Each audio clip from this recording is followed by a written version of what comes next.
The city of Chanute, Kansas is battling with the public library and the Safari Museum concerning facility repairs. KOM's Fernanda Silva has their story.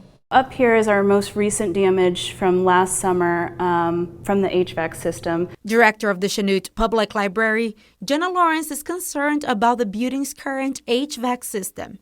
Not only it is damaging books. Sometimes those pipes leak or those pans overflow, and they have repeatedly rained down on all of the books upstairs in our children's department. But it also caused the library to close on hot summer days. It was like 90 degrees just downstairs and then 100 and more upstairs, and that's not a workable situation. Now she knows the system needs to be fixed. The library and the Safari Museum operate in a city-owned building, rent-free. The current agreement was signed 33 years ago. The understanding is that the library and the museum don't need to pay a lease because they would be responsible for the maintenance of the inside of the building. But the groups say they can't afford the estimated $1 million cost to replace the malfunctioning HVAC system.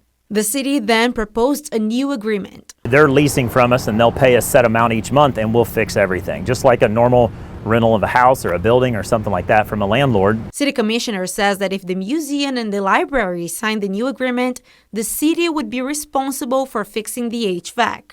But this is not what the library and the museum directors and board members understood from the city meeting. What was understood was that the library and museum would be responsible for all upkeep, which included the HVAC system.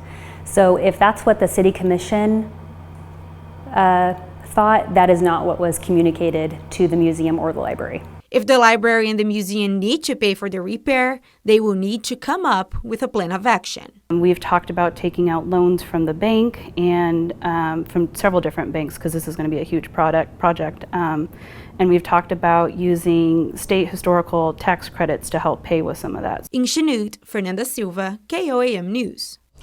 The library board agreed they will sign the lease, but the museum still has not decided, and they'll meet again on Thursday. Now, this discussion is not on the agenda for the city's Monday meeting.